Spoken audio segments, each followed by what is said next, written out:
I'm Martin Tyler, and you're listening to Harry Symeou.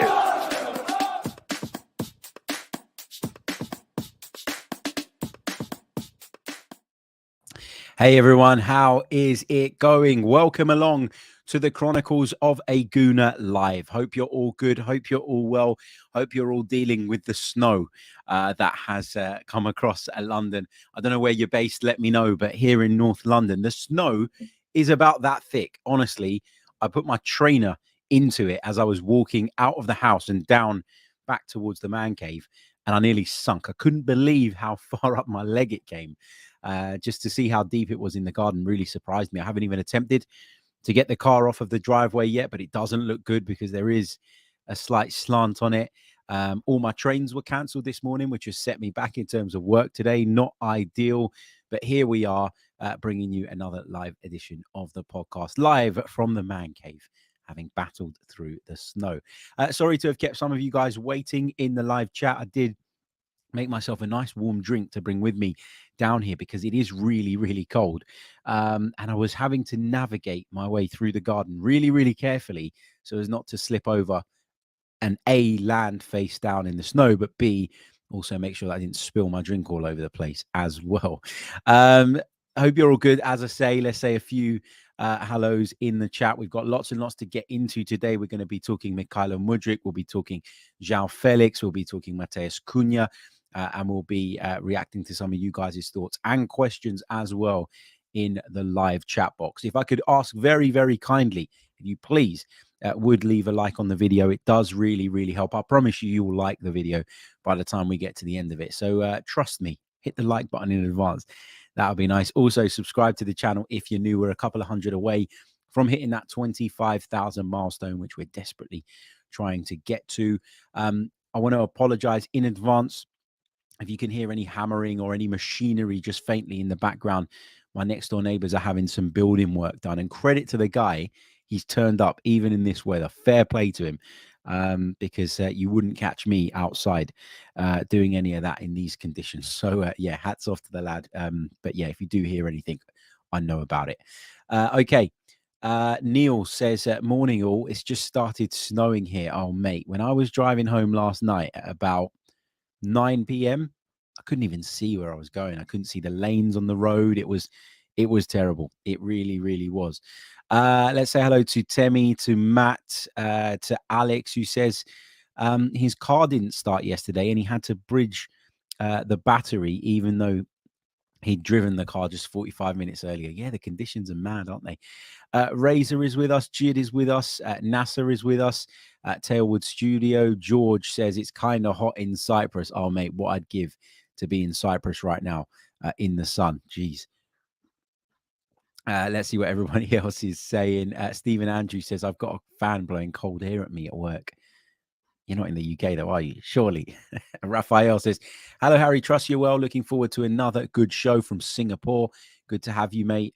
Harvey says it's minus 17 degrees in the north of Sweden. That makes me feel bad for complaining. Wandering Minstrel is with us. Justin is with us. Amira is with us. Lots and lots of people joining us. I won't go through everyone or we'll be here all day, but we've got Anton, we got Edison, we got Mint, we got Fort Lauderdale Gooner Craig, Steve, Peter, Aha, Solomon, and Alex are with us as well.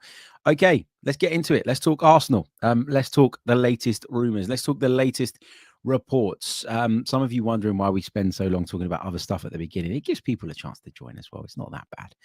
I can't help it. I've been starved of company today, so I wanted to talk to you guys. But anyway, let's get into the latest Arsenal news. There are reports and rumours linking the club with a number of players now, and these all come from David Ornstein's column in The Athletic. Now, we've been talking for a little while now about the reported interest in Mykhaylo Mudryk. I've said to you on a number of occasions that although Shakhtar Donetsk have gone very, very big in their public valuation of the player, that this is a deal that Arsenal feel and that others feel can be done at a much lower price. So to read this from David Ornstein this morning gave me encouragement that what I'd been saying was true, and gives me encouragement that I'm thinking along the right lines here when giving my assessment of this situation, because it does seem as though Arsenal could, in fact, land the player for significantly less than what Shakhtar have been publicly asking for. So,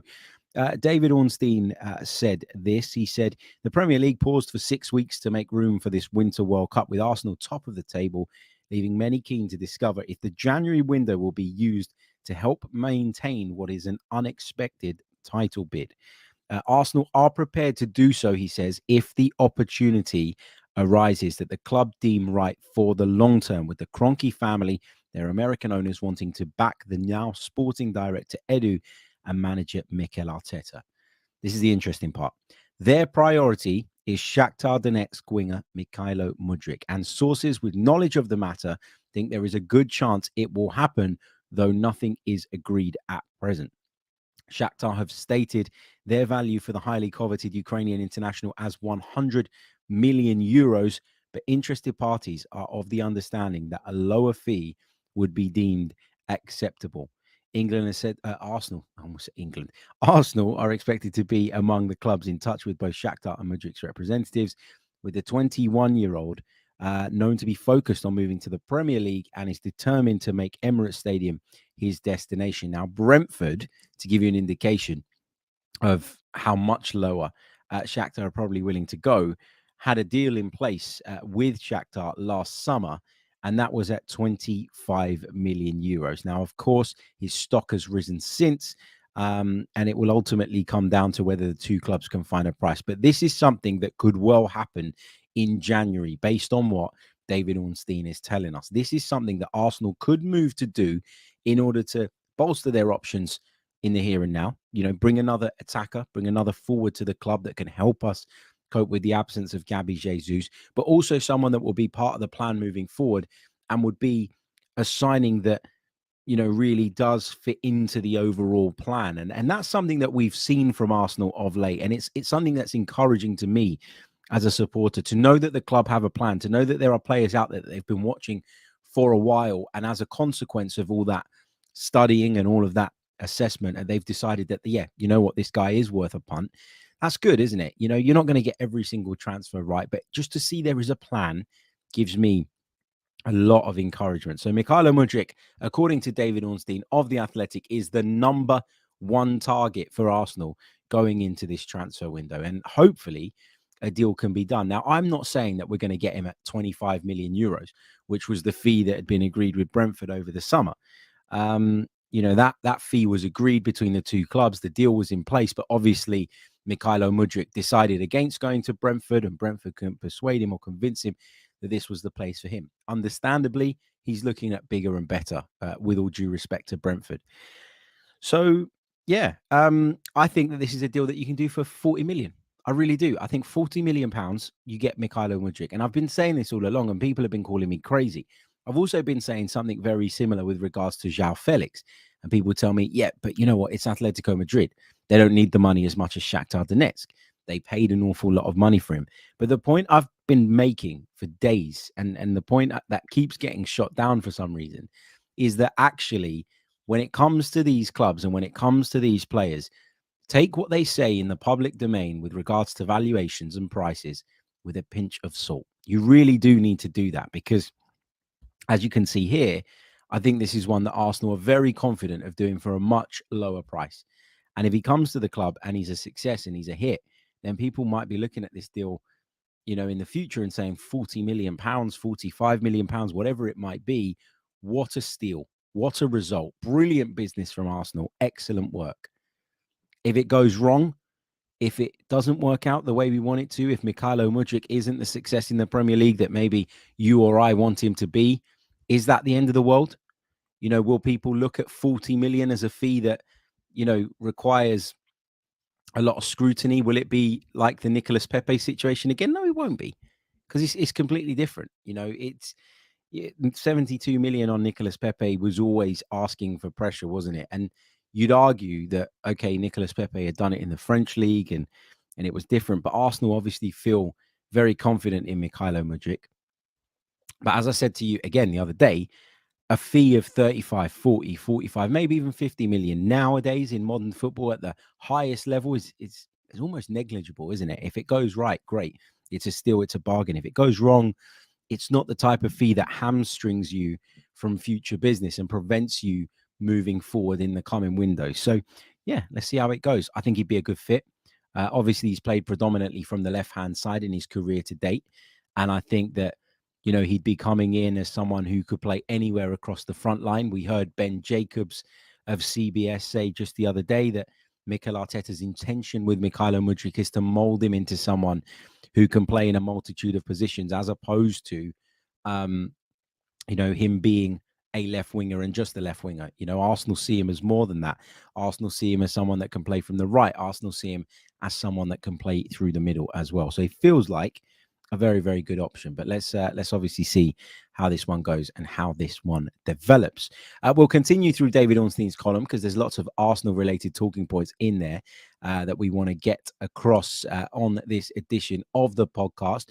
Please do, as I say, leave a like on the video. There's nearly 300 of you with us live already, and we've only got 67 likes on the board. Let's try and get up to 150 ASAP. Okay, let's take it on. Let's continue through David Ornstein's column. He talks about Sofiane Amrabat, who, of course, has been incredibly impressive at the World Cup with Morocco. He says that Spurs are one of the clubs that are interested. Yunus Musa as well, obviously a former Arsenal Academy player. He spent 7 years in the Gunners Academy, but then, of course, made the move away. Currently plays his football for Valencia in Spain. It's thought that Valencia would accept an offer of around about 20 million for him. So if anybody goes north of that, I think they stand a decent chance of getting him. Showed he showed his level at the World Cup. He showed himself to be a really talented young player. Still got some areas in which he needs to develop. I don't think there's any question about that. But, for that sort of money, I think he's worth a gamble too. Don't think that Arsenal will do it. I don't think that Arsenal will sign 3 or 4 players in January like some fans want. I'd be surprised if we got any more than 2. I think that's probably our maximum. And you know what? To a point, to a degree, I'd rather we sign 2, but 2 very good ones. 2 that we believe are going to go on and take us to the next level. 2 that are going to be good additions to the squad. And as I've said, would form a part of the plan moving forward, as opposed to just going out and signing a couple of players to try and plug holes and panicking off the back of Gabby Jesus's injury. Okay, let's take it on to João Felix, a player that I've talked a lot about recently, and Atletico Madrid chief executive Miguel Angel Gilmarin, who very rarely speaks publicly, said last week that it's reasonable to think that he might leave. And some people have seen that and taken that, according to David Ornstein, as an admission that the 23-year-old will be moving on in January.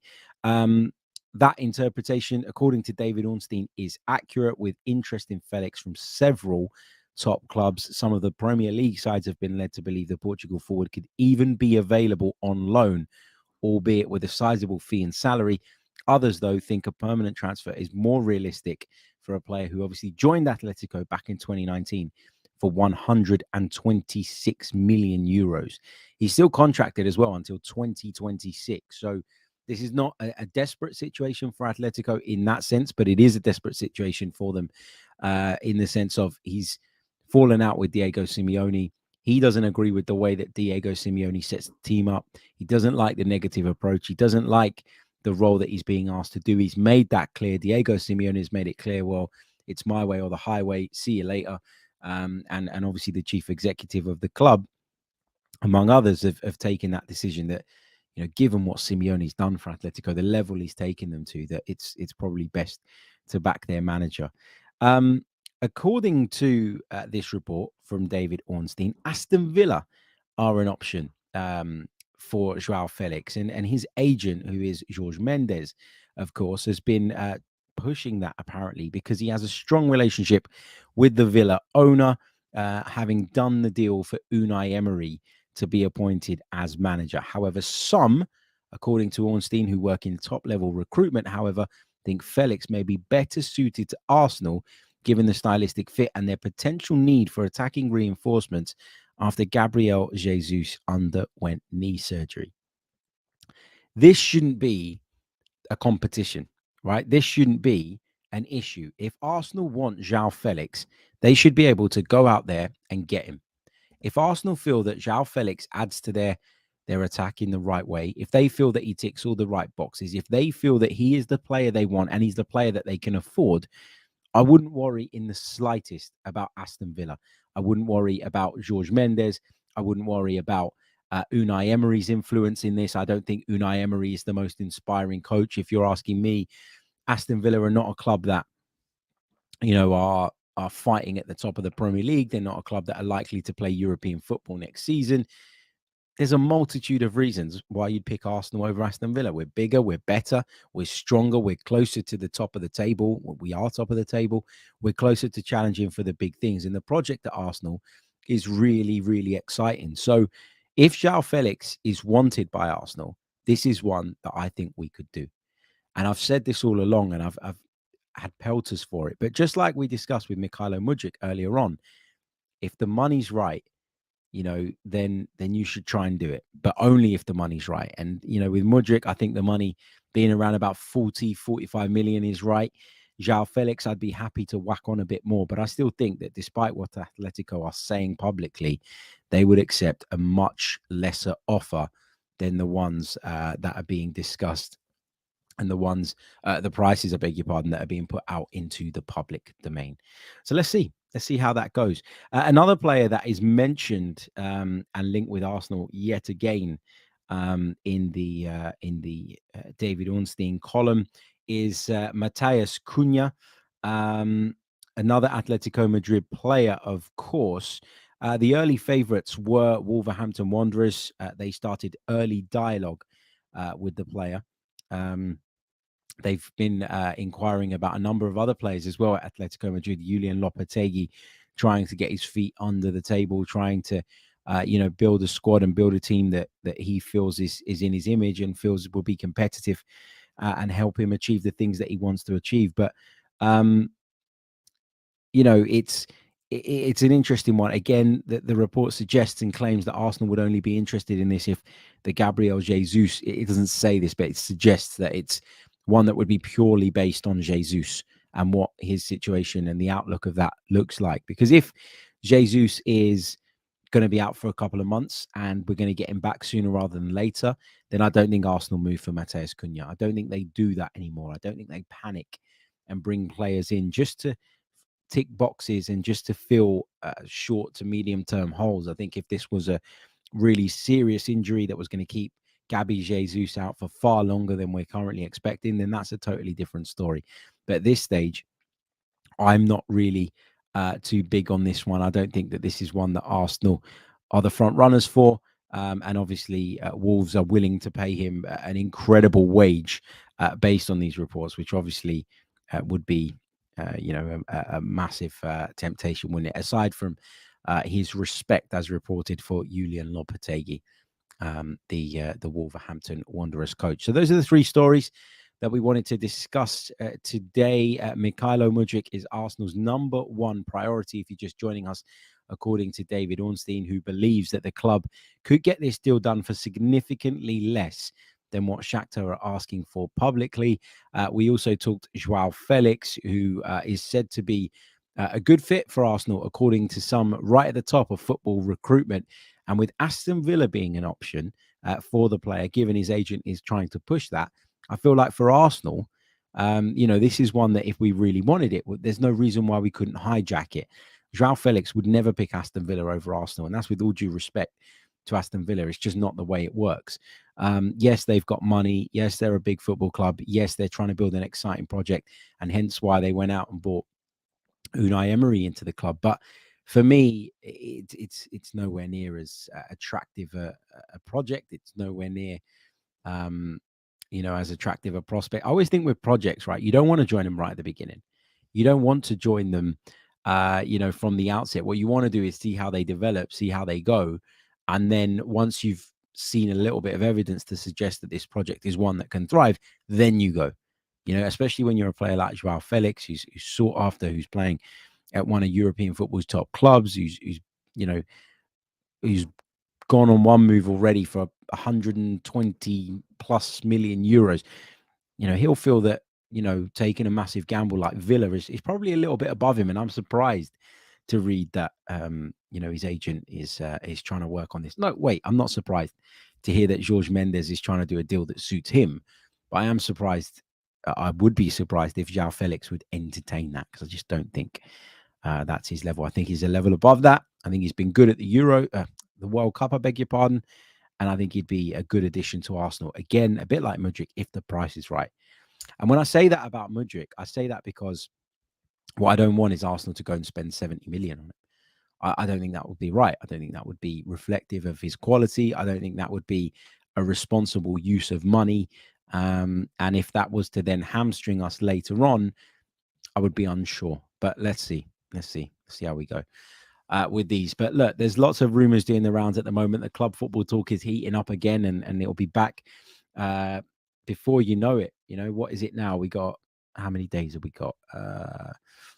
We've got 14 days, I think. Yeah, 14 days until the Premier League returns. Obviously, Arsenal in action tomorrow against Milan in the Dubai Super Cup. You know, that prestigious competition we were talking about earlier in the week. We will be doing a live watch along for that one, just as we did for the game against Lyon. I really, really enjoyed that. So come over and join me for that as well. It's a 2:00 kickoff, so we'll get going about 20 to 2, somewhere around there, give or take a few minutes. We'll run you through the lineups. We'll discuss the day's stories. We'll take you through the game, of course, and then post-game, we'll do a post-match show so that we can bring those who didn't get to see it up to speed with what happened, and we'll discuss the takeaways, of course, from that game as well. Okay, look, let's take some of your questions, some of your thoughts. Got around about 9-10 minutes left of today's show, so please do get involved in the comments. Let me know your thoughts on the stories discussed. Modric, is he the one? Would you stretch that a little bit extra for João Felix? Is Matheus Cunha an option for you? What do you expect Arsenal to do in the January transfer window, which is just 3 or so weeks away from opening? Let us know. I'm interested to hear from you guys as well. Okay, get involved in there. And while I wait for you to send in some of your questions and share some of your thoughts, I just want to quickly check where we're at in terms of likes. We're approaching 500 watching, which is amazing, but we've only got 115 likes on the board. Guys, please, I'm begging you. Do I really want to beg you? Anyway, I want you to get me up to at least 250 likes, please. It really, really does help. And we're within 200 subscribers now of that 25,000 mark. So please, please, please do get involved. What else was I going to say? Oh, yeah. England, right? I know we talked about it the other day, but, I did a video yesterday. I did a podcast yesterday where I spoke about... I spoke about England in detail, and I spoke about the defeat at the hands of France, and I talked about the expectation around England being too high. I got absolutely battered in the comments, and I had loads of people messaging me, telling me I'm this and that and calling me all sorts. Do you know what? In future, I just won't talk about England. I don't give a shit enough to deal with the nonsense that comes with it. But it just goes to show, for me, one of the big reasons why England and everything they do is surrounded with such toxicity, because the way people react to anybody suggesting that maybe England aren't as good as people think they are, or that maybe a nation that hasn't won anything since 1966 needs to just wind it down a little bit and stop being so over expectant. Anyone who says anything along those lines gets attacked, and it's mad. It's nuts. England are much more likable than they've ever been during my lifetime. I do like Gareth Southgate. I like a lot of the players that are in the side, but at the same time, there are areas in that team that are weaker than those of other nations, and you've got to accept that, and you've got to be fair about that. Just like I was fair about Unai Emery, I got battered for that, but I was right in the end. I get battered for saying a lot of things, but in the end, when I'm proven right, especially, it just goes to show that all the nonsense that comes your way is completely unnecessary and unjustified. There is another story that is linking to Arsenal, or linked to Arsenal, in that David Ornstein column, which someone pointed out in the chat, and you're absolutely right to. So I'll just quickly bring people up to speed with this one as well. And obviously, Arsenal have been heavily linked with the Palmeiras midfielder Denilo, who says that he's ready. He says that he's ready to move on from Brazilian football. He says that he's mature enough to be able to play in any competition in the world. And that was with a Brazilian media outlet, UOL Esporte, last month. And that kind of fueled the speculation that he was Premier League bound. But according to David Ornstein today, the 21-year-old who's been, as I say, heavily linked with a move to Arsenal is not thought to be a target for the Gunners at present. So if you're thinking that we're going to get a midfielder in and you're thinking that it's going to be Denilo, well, this kind of pours cold water on those rumours from David Ornstein, because as I say, I repeat it, he says he is not thought to be a target for Arsenal at present. So, yeah, wouldn't hold your breath on that one at this moment in time. Okay, let's take some of your thoughts. Let's take some of your questions then from the live chat box. Really looking forward to getting into this part of the show. It's my favorite part of the show. Arsenal Nexus said, Harry, as we've just mentioned, David Ornstein said, we're not interested in Danilo. Your thoughts? I mean, I like the look of Danilo based on what I'd seen of him and based on the limited research that I'd done. And so it would have been a move that I would have looked at and gone, yeah, you know what? I'm curious to see how this goes. Let's do it. You know, let's make it happen. Let's see how it goes. If Arsenal, I'm very much at the point, mate, where if Arsenal like a player, I have enough faith in the club and their current setup and Edu and Arteta and everybody else involved based on the progress that we've made over the last couple of years. I have that much faith in them that even if I don't know much about a player and even if I'm not sure about a player myself, I'll give them the benefit of the doubt. That doesn't mean I won't have opinions on players. I thought Denilo, from a profile perspective, looked good, looked right. But obviously, for some reason, maybe it's to do with Palmeiras's asking price. I don't know. Maybe it's to do with all the complications that come with bringing a young player over from Brazil. I don't know. But is it one that I'm going to sit there and lose sleep over? No, it's not. You know, like I was dead set on Dusan Vlahovic. I really wanted Arsenal to sign him at the time. And when it became apparent that that wasn't going to happen, I was disappointed. But do I feel like this with Danilo? No, I don't. So, yeah, that's kind of my thought. You know, I trust them if they think he's the right man, and I also trust them if they don't think he is either. Tailwood Studio says, any idea how much we're allowed to spend before we start getting bagged for breaching FFP? I don't know the specifics of it, mate. I don't know the ins and outs of it. I don't know exactly how much it is that Arsenal can spend. But what I do know is that they've restructured a lot of debt over the last few years, which has put some of their outgoings down. And that obviously helps in balancing the books. What I also know as well, and sorry to put it this way, but FFP is a load of shit that multiple clubs have found ways of evading for years. And I expect that given the size of our football club and the resources we have in terms of legal representation and legal advice and all of that and finance people, I think Arsenal should be able to dance around it just like everybody else has. So I'm not massively scared about FFP, to be fair. And I think that, you know, Arsenal, as I say, reported that loss, didn't they, recently, of about £45 million. You get back into UEFA competition as we have this season, and that puts itself right. So I'm not worried about Arsenal's financial state, to be honest with you. Not really. Not at all. But yeah, it's a good point. You're right. You know, we have put out a lot of money. You know, obviously we've brought in money commercially and we're trying to improve in other aspects of the way the football club is run as well. And hopefully that will help. But we do need to start selling players at much bigger profit margins than we have, because that's a real problem for us at this moment in time. Jabulani says, if it's £70 million for either Mudryk or João, why do you think some people lean more towards Mudryk? I've got no idea. For me, if it was a straight up shootout, so you got £70 million to spend, both clubs, Atletico Madrid for João Felix and Shakhtar Donetsk for Mykhaylo Mudryk, are asking for £70 million. I would rather invest that on João Felix. I think it's a safer investment. I really, really do. I think it's a much safer investment than on Mykhaylo Mudryk. And that's why my limit in terms of what I would spend on him is significantly less.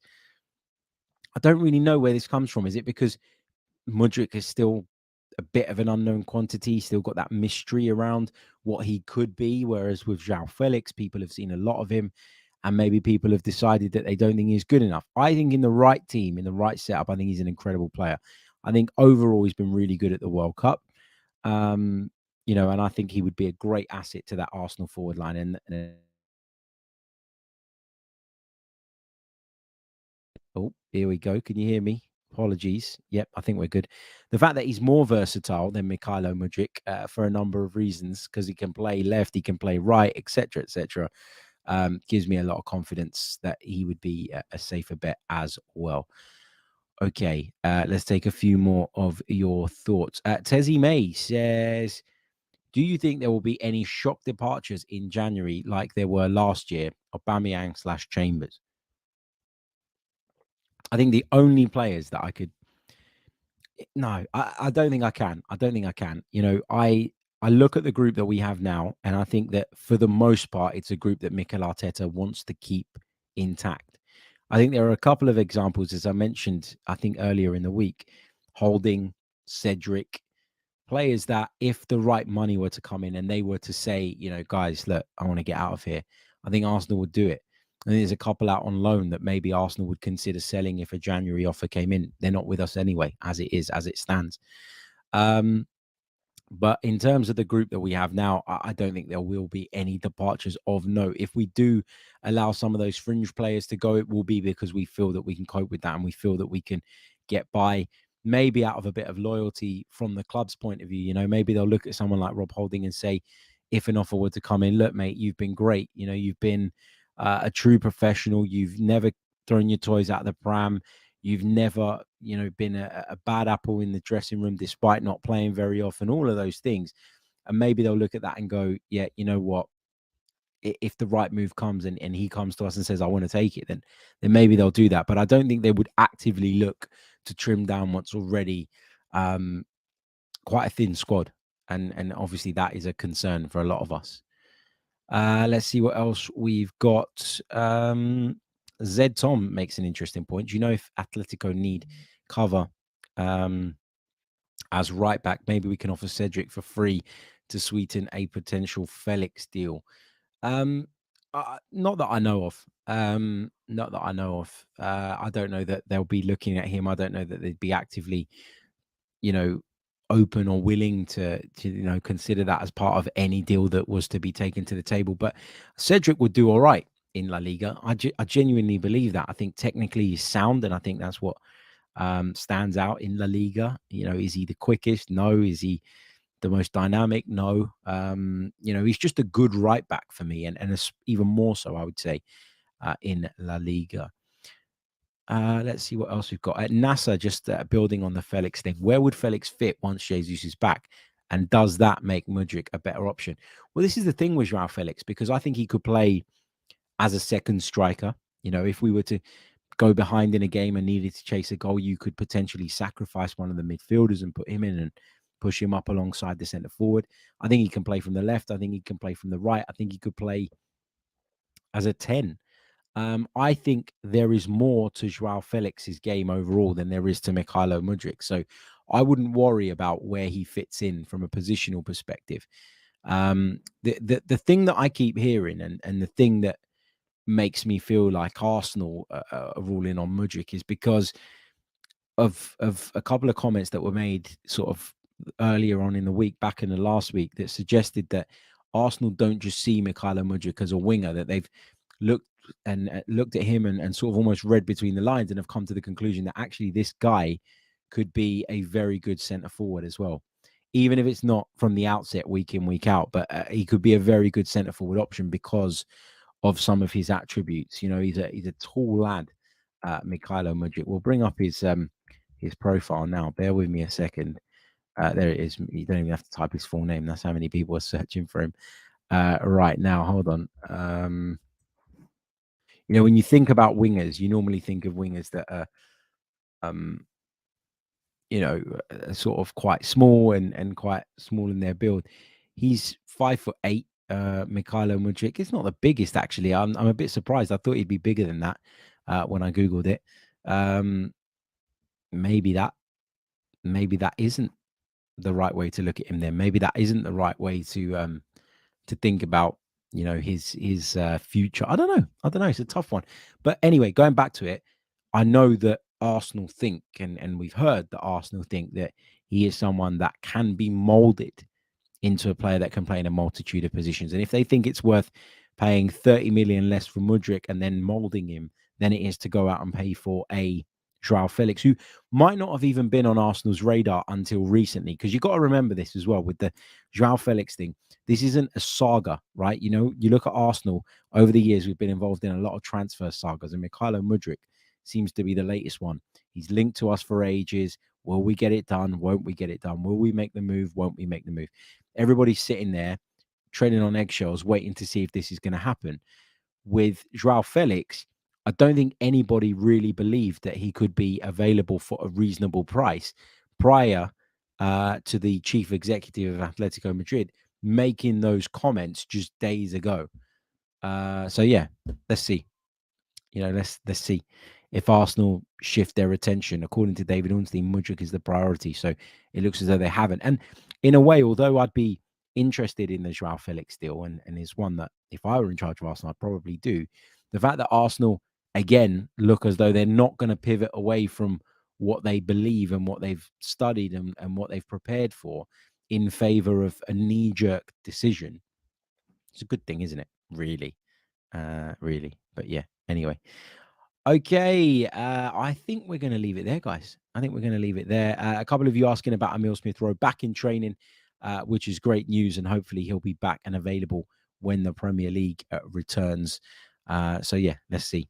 Let's see how that goes, and you know, if he comes back, that's another option that can play from the wing, that can play through the middle. It's again about versatility, and that is so important.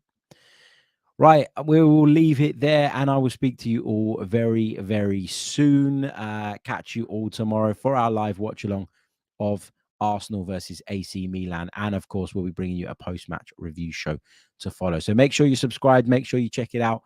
Love doing the watch-alongs, love having you guys' company. Don't get to do them very often. So when the friendlies come along, where people are kind of sitting there and, you know, just taking them in sort of a little bit more casually, that gives us a great opportunity to do that and have lots of different conversations. So as I say, thank you all so much, and I will see you all soon. Until next time, goodbye. I'm Martin Tyler, and you're listening to Harry Symeou.